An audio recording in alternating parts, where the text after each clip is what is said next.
Eu me lembro exatamente do cheiro do salão. Era uma mistura estranha de flores caras, perfume amadeirado e champanhe recém-aberto. O casamento do meu irmão parecia ter sido cuidadosamente projetado para transbordar ostentação.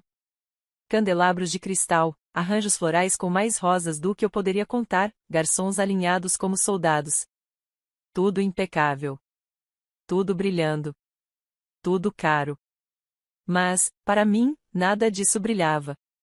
Porque eu sabia que aquele palco todo não era para celebrar o amor, era para exibir poder. E como sempre, eu era a convidada silenciosa, a irmã que todos fingiam tolerar por obrigação. Sentei-me em uma das mesas mais distantes do altar. Meu nome estava escrito com letra pequena no cartão, quase como um lembrete sutil de onde eu deveria estar, no fundo. Aquilo nunca me incomodou de verdade. Não mais. Eu aprendi a aceitar o papel de invisível. Ou melhor, aprendi a usá-lo. Minha mãe estava radiante naquela noite. Usava um vestido vermelho exagerado, com pedras reluzentes e decote indecente. Ela ria alto, o tipo de riso forçado que atravessa a espinha de quem escuta. Ao lado dela, meu pai tentava parecer sóbrio, mas seus olhos estavam pesados, e o copo na mão já era o terceiro ou quarto. Eles estavam orgulhosos. Orgulhosos do filho perfeito, o engenheiro de sucesso, o noivo do ano. E eu? Eu era a irmã mais velha que ainda trabalhava naquela empresa minúscula. Foi exatamente assim que meu irmão se referiu a mim. Eu estava a poucos metros de distância quando ele disse, alto bastante para todos da roda de amigos ouvirem. Coitada da minha irmã, ainda trabalhando naquela empresa minúscula. Um dia ela entende que sonhar não paga boleto. Risos. Gargalhadas abafadas. A noiva, com sua maquiagem digna de novela das 9, olhou para mim e esboçou um sorriso de pena. Pena. Eu não me levantei. Não reagi. Apenas levei a taça aos lábios com calma, e respirei fundo. Eu aprendi que, às vezes, o silêncio é mais letal do que qualquer resposta. Mas o universo é uma entidade sarcástica. E aquela noite ainda estava apenas começando. Poucos minutos depois, enquanto meu irmão posava para fotos, um homem se aproximou da minha mesa. Trajava um terno azul escuro impecável, sapatos polidos e uma expressão de completo desconforto. Ele hesitou por um instante antes de dizer: Senhora, eu não sabia que a senhora estaria aqui. Demorei um segundo para reconhecer aquele rosto. O CEO. O chefe do meu irmão. O homem que comanda a empresa onde ele se orgulha de trabalhar. E por que não? Respondi com naturalidade, sem levantar a voz. Inclinei levemente o corpo e sorri. Eu sou a dona da empresa. O rosto dele ficou pálido. Um silêncio constrangedor se formou entre nós. Ele engoliu em seco e tentou compor uma postura mais formal, como se precisasse justificar algo. Perdão, eu só achei que, e enfim. Está tudo bem, interrompi com gentileza forçada. Compreensível. Muita gente ainda não sabe. Eu prefiro assim. Discrição, sabe? Ele assentiu rapidamente, murmurando algo sobre reuniões futuras, agradecendo minha presença, e se afastou tão rápido quanto chegou. E foi aí que notei. Meu irmão observava tudo. Ele havia parado de sorrir. O garfo congelado no ar, a boca entreaberta. A expressão de deboche se transformando em incredulidade, como se o mundo tivesse acabado de girar em outra direção. Naquele instante, eu quis levantar. Quis ir até ele e perguntar se ainda achava minha empresa minúscula. Quis ver sua expressão desmanchar. Mas não. Eu esperei. Esperei porque eu sabia que ele viria. Não por educação, não por gentileza. Mas por curiosidade. Por desespero. Por orgulho ferido. E veio. Ei, ele disse, rindo sem graça enquanto se aproximava. O que foi aquilo ali? Piada interna com o seu chefe? Olhei para ele, e não havia mais nenhum traço de irmãzinha envergonhada em mim. Apenas uma mulher cansada de ser subestimada. Ele é seu chefe, não meu, respondi. E não foi piada. Ele só estava sendo educado com a dona da empresa. A risada dele cessou. Os olhos se estreitaram. Ele não respondeu de imediato. Demorou para aceitar. Para entender. Você tá brincando. Não, Rafael. Eu não estou brincando.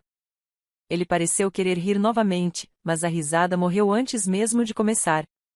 Era o tipo de silêncio que implora por uma explicação. Mas, como assim? Você? Sim. Eu sou a dona. Comprei as ações há 2 anos, em silêncio. Criei um fundo, fiz aquisições sob outro nome. Demorou, mas consegui. A empresa é minha agora. Ele não conseguia esconder o choque. As palavras não saíam. E eu, sinceramente, saboreei cada segundo daquela paralisia. Por tantos anos, fui a piada. Há quem desperdiçava talento, há quem não fazia nada da vida, há quem se achava empreendedora. E agora, ali, naquele salão ornamentado com o dinheiro dos meus pais, naquele altar construído em cima do orgulho de um filho, era ele quem parecia pequeno. Minúsculo. A voz da minha mãe cortou o ambiente. Rafael. Vem tirar foto com a família. Ele não se moveu. Ainda estava processando. Ah, e Rafael, acrescentei, antes que ele se afastasse, seria bom você manter o profissionalismo no ambiente de trabalho. Comentários desnecessários podem ser mal interpretados, entende? Falei com um sorriso cortês. Mas ele sabia. Ele sentiu. Não era mais sua irmã falando. Era sua chefe. Naquela noite, fui embora antes da sobremesa. Não havia mais nada para provar. Mas eu sabia, era só o começo. No dia seguinte, o mundo amanheceu diferente. O sol era o mesmo, a cidade seguia seu ritmo caótico de buzinas e passos apressados, mas dentro de mim, algo havia se mudado, como uma peça que finalmente se encaixa depois de anos fora do lugar. Eu estava sentada na varanda do meu apartamento, café na mão, observando o céu clarear atrás dos prédios, quando meu celular começou a vibrar. Primeiro, uma chamada perdida do meu pai. Depois, mensagens da minha mãe: precisamos conversar. Seu irmão está muito abalado com o que aconteceu ontem. E por fim, um áudio da minha cunhada, a recém-esposa. Oi, então, eu sei que ontem o Rafael passou do ponto. Ele ficou envergonhado, sabe? Disse que você exagerou, que não precisava ter feito aquilo na frente de todo mundo. A gente podia resolver em família, né? Em família. Era sempre essa desculpa. Sempre que eles me humilhavam, o que eu devia era relevar. Por ser família. Por respeitar os mais velhos. Por entender que a não era por mal. Como se anos de desprezo pudessem ser varridos para debaixo do tapete com um sorriso falso e uma piada sem graça. Eu deixei todos os áudios sem resposta. Pela primeira vez, o silêncio era meu aliado e ele gritava mais alto do que qualquer explicação. Mais tarde, no escritório, os olhares me seguiam pelos corredores como se eu fosse uma miragem.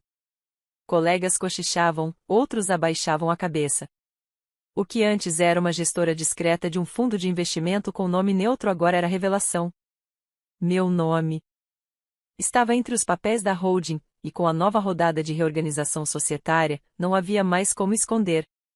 No fim da manhã, o CEO, aquele mesmo que se aproximou de mim no casamento, entrou na minha sala com passos calculados.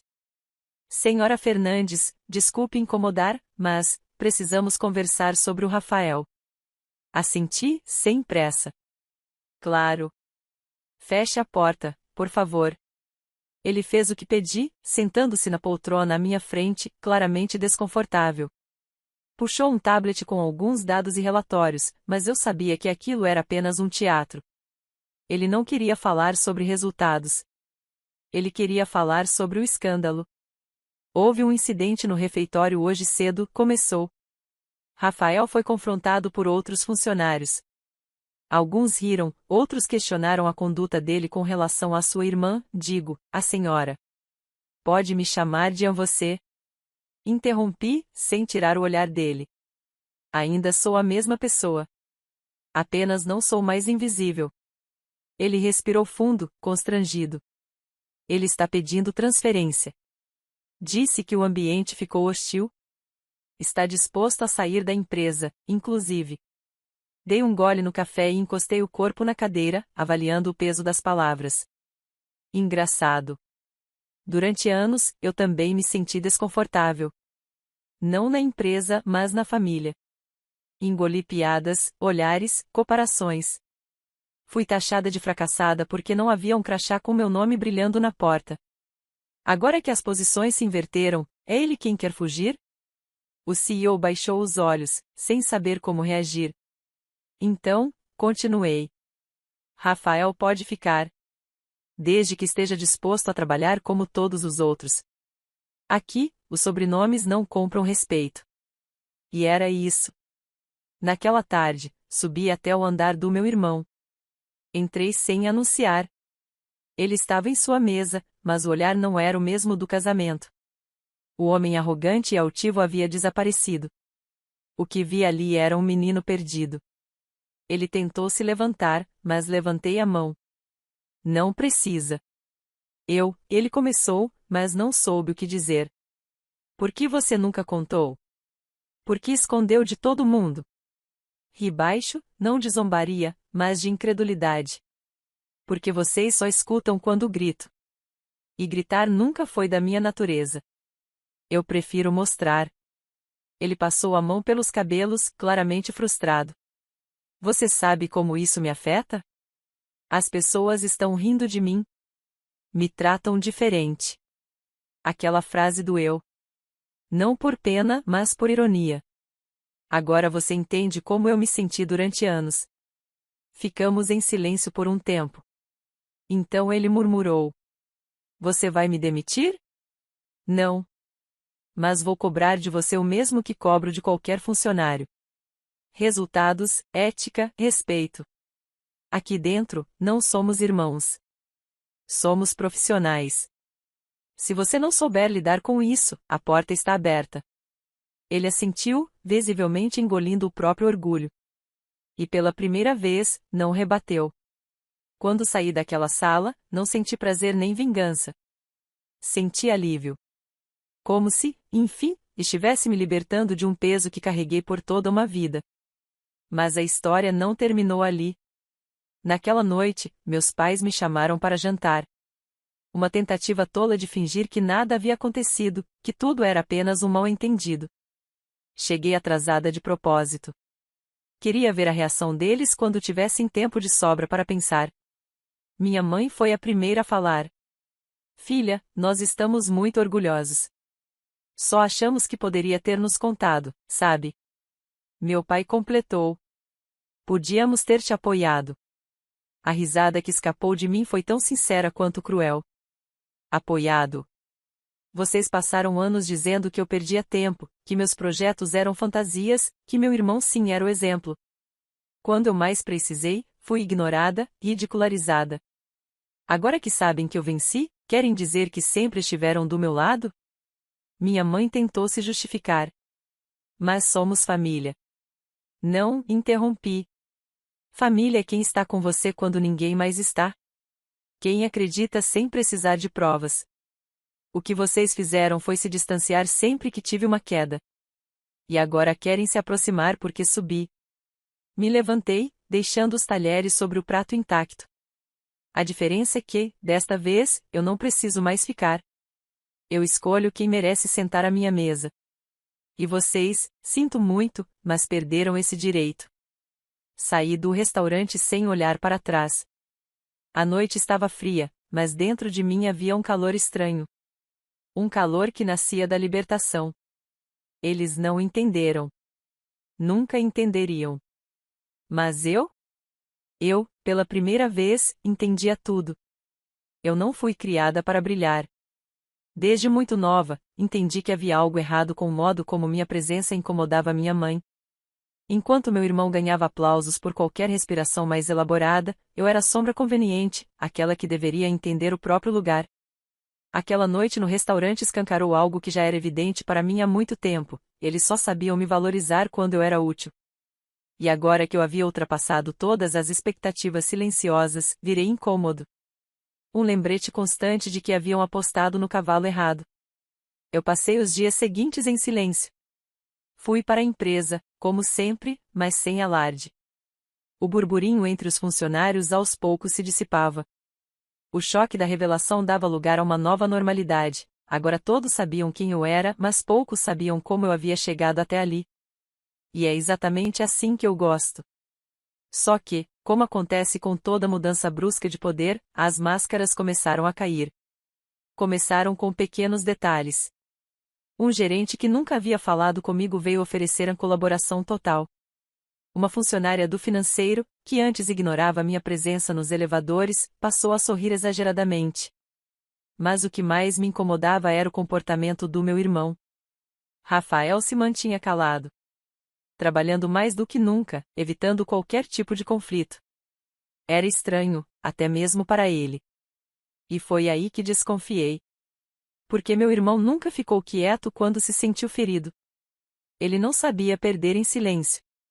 Na quinta-feira daquela semana, a coordenadora de time procurou. Estava nervosa, quase hesitante. Senhora Fernandes, eu não sei se devo me envolver, mas achei que precisava ver isso. Ela colocou sobre minha mesa um dossiê com registros de e-mails internos. Conversas entre Rafael e um grupo de funcionários. Mensagens recentes e outras nem tanto.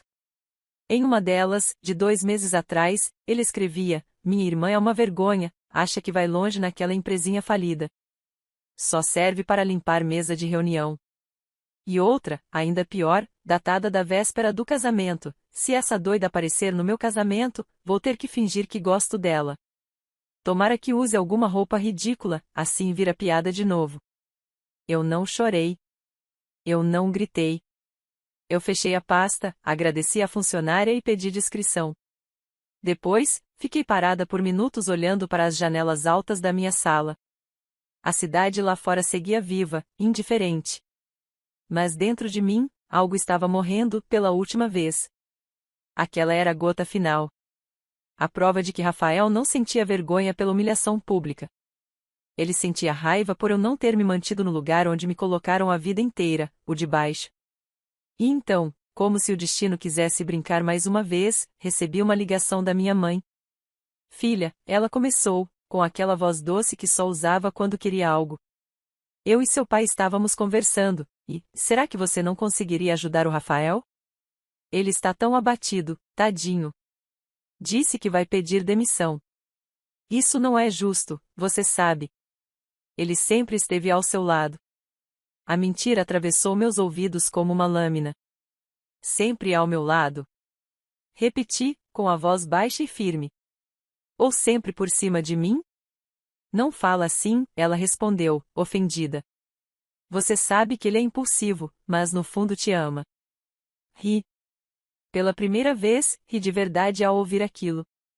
Vocês confundem muito amor com controle, mãe. Rafael nunca me amou. Ele me tolerava como se tolera uma empregada inconveniente. E vocês? Vocês fecharam os olhos porque era mais fácil acreditar nele do que enxergar em mim qualquer valor. Filha, por favor. Eu não sou mais filha de vocês. O silêncio do outro lado foi ensurdecedor. Eu sou dona da minha história. E nela, vocês não têm mais espaço. Desliguei. E pela primeira vez, senti a liberdade verdadeira. Aquela que não depende da aprovação de ninguém. Aquela que vem quando a gente se basta. Mas ainda faltava uma peça. Algo que eu evitava encarar, mesmo sabendo que, mais cedo ou mais tarde, viria à tona, meu passado naquela empresa minúscula. Foi nela que eu comecei com apenas um computador velho, uma cadeira torta e uma ideia na cabeça. Passei meses dormindo mal, comendo qualquer coisa e assistindo aos meus próprios pais perguntarem se eu não ia desistir daquela bobagem. Vi amigos desistirem, vi fornecedores me enganarem, vi portas se fechando. E ainda assim, continuei. Quando consegui meu primeiro cliente, comemorei sozinha. Quando fechei o primeiro contrato grande, eles disseram que foi sorte. Quando abri minha primeira sede, nem apareceram na inauguração. Aquela empresa, que Rafael achava pequena, foi o alicerce de tudo que construí. Foi nela que aprendi a cair e levantar sem aplauso. A crescer sem precisar pisar em ninguém. A ser forte, mesmo quando todos torciam para que eu desmoronasse. Foi por isso que decidi contar minha história. não para eles, mas para todos que, como eu, foram silenciados. Na segunda-feira seguinte, convoquei uma reunião geral na empresa. Pela primeira vez, todos os departamentos juntos. Falei pouco, mas com firmeza. Contei quem eu era, como havia começado, e por que havia escolhido o anonimato por tanto tempo. Falei sobre esforço. Falei sobre resistência. Falei sobre recomeços. E então olhei para meu irmão, sentado no fundo da sala, imóvel. Nesta empresa, todos têm a chance de crescer. Inclusive aqueles que duvidaram. Mas aqui, respeito não é negociável. E lealdade, muito menos. Terminada a reunião, alguns aplaudiram. Outros apenas refletiram.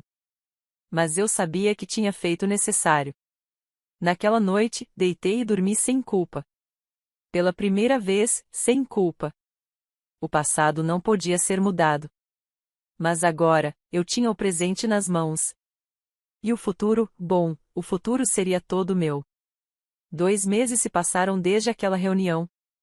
Rafael pediu transferência para uma filial no interior do estado, e eu assinei o pedido sem hesitação. Ele saiu sem se despedir de ninguém, e tudo que deixou para trás foram murmúrios abafados nos corredores e uma reputação que, lentamente, começava a ruir. Minha mãe ainda me mandava mensagens de tempos em tempos, sempre tentando resgatar algum laço que ela mesma havia cortado com anos de desprezo e negligência. Eu nunca respondi. Não por rancor, porque isso eles nunca entenderiam, mas por paz. Porque quando a gente passa a vida inteira engolindo humilhações, chega uma hora em que a indiferença vira escudo. A empresa crescia. E com ela, crescia também minha postura. Eu não precisava mais provar nada. Meu nome já não era um sussurro de dúvida, mas uma afirmação de presença. Eu era, finalmente, o que sempre fui. Só que agora, eles sabiam. Foi então que o telefone tocou.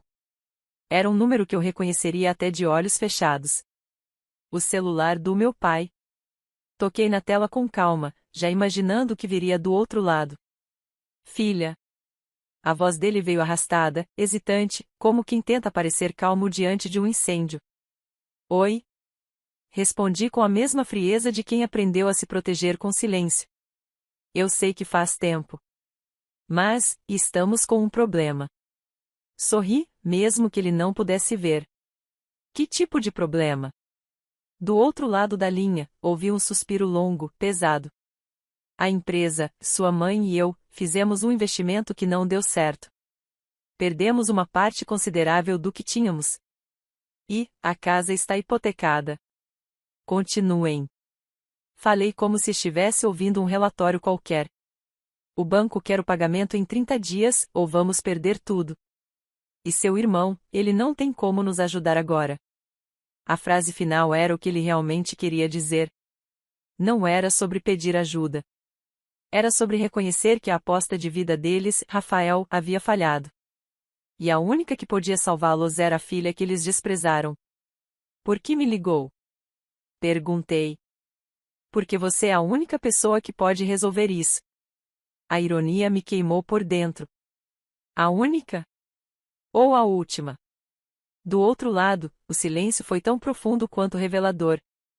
Eu levantei da cadeira e caminhei até a janela, observando os prédios refletirem a luz dourada do fim da tarde. Me vi ali, refletida no vidro, a mulher que eles tentaram apagar, agora sendo a única esperança. Vou pensar, disse, antes de desligar. E pensei. Por exatas 48 horas, deixei que eles sentissem o que eu sentia quando precisava de apoio e só encontrava portas fechadas. Deixei que experimentassem o gosto amargo da humilhação. No terceiro dia, enviei uma mensagem curta, objetiva. Se quiserem salvar a casa, me encontrem com toda a documentação amanhã às 10 horas. Tragam o que restou do contrato de hipoteca. Eles chegaram antes do horário. Meus pais estavam sentados lado a lado, com pastas nas mãos e olhos baixos. Pela primeira vez na vida, vi minha mãe sem maquiagem. E talvez aquilo tenha sido o mais simbólico de tudo. Esperei eles falarem. A casa é tudo o que temos, disse ela, a voz embargada. Passamos nossa vida ali. E passaram boa parte dela me fazendo sentir que eu era um erro. Ela olhou para mim com os olhos marejados. Meu pai permaneceu calado. Pela primeira vez, ele entendeu que qualquer tentativa de justificar não serviria. Eu vou pagar a dívida da hipoteca. Eles se entreolharam aliviados. Mas antes que pudessem me agradecer, continuei. Com uma condição. Silêncio. Expectativa.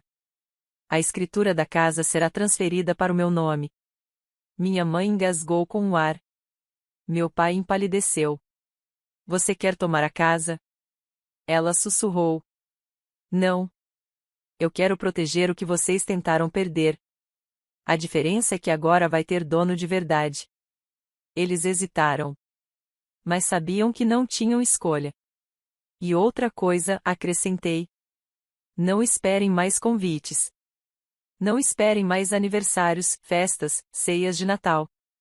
Eu não vou fingir que somos uma família unida só porque agora vocês precisam de mim.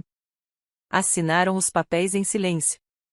Quando saíram da sala, deixaram para trás não apenas documentos, deixaram um passado inteiro de desprezo que, agora, não valia mais nada.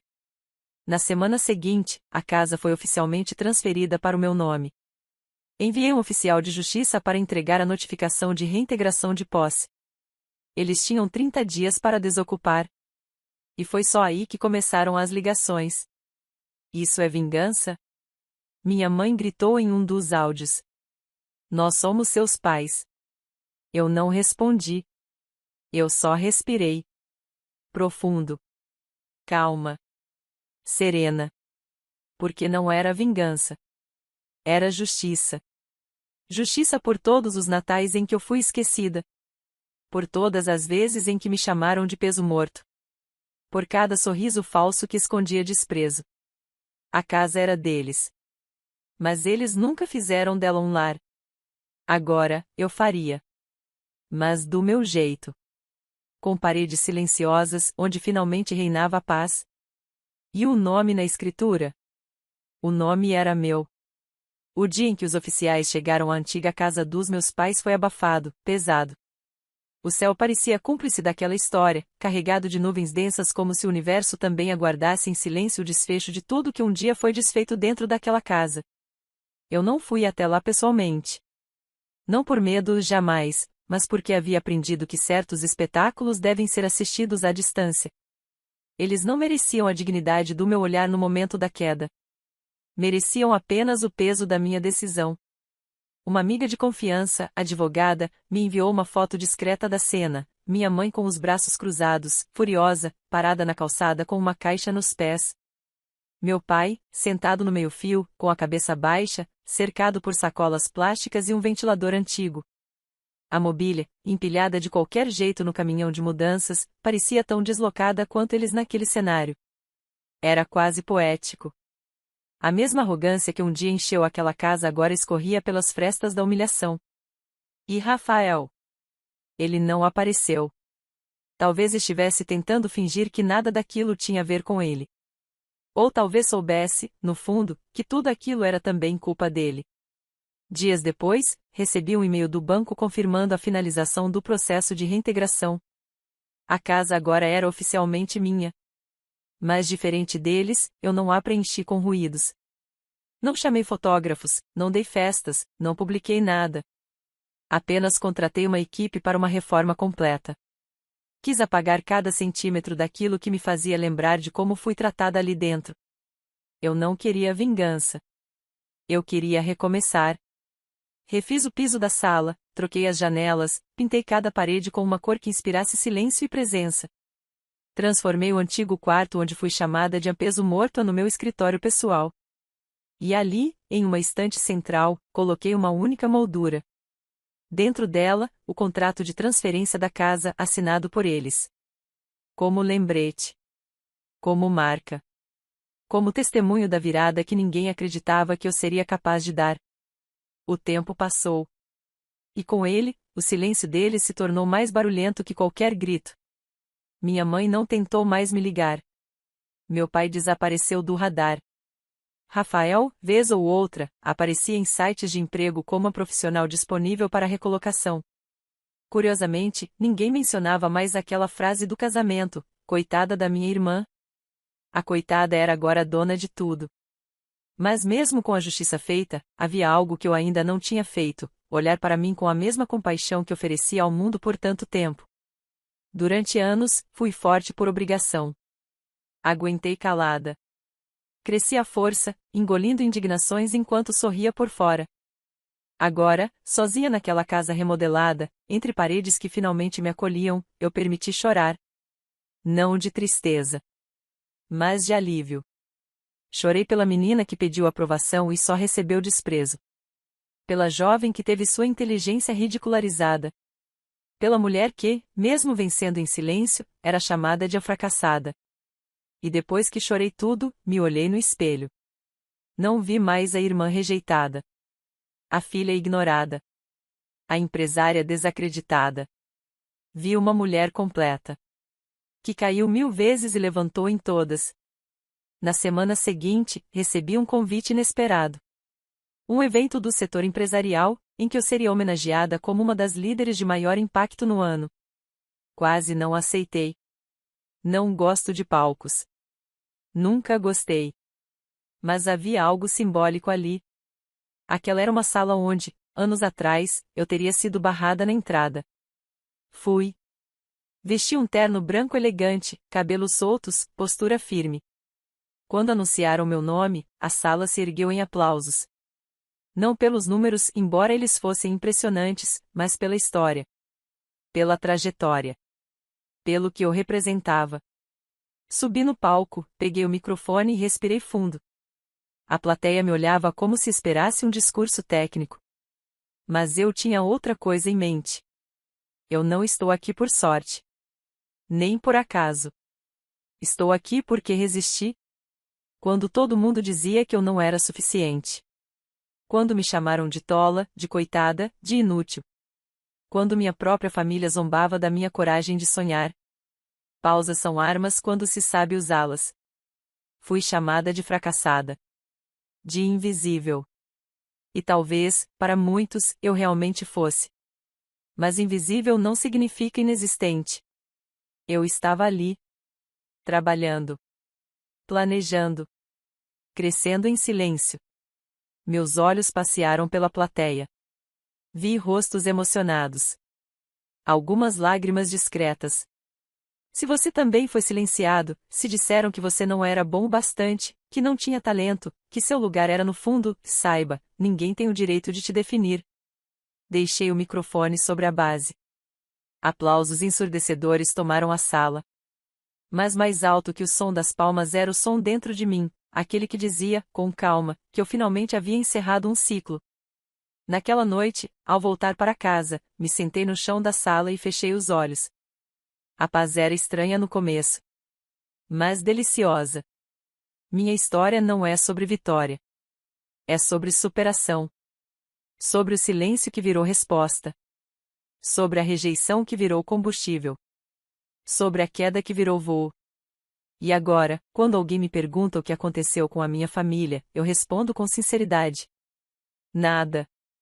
Eles apenas ficaram onde sempre estiveram, no passado. Porque o meu presente é só meu. E o futuro? O futuro, eu escrevo com as minhas próprias mãos.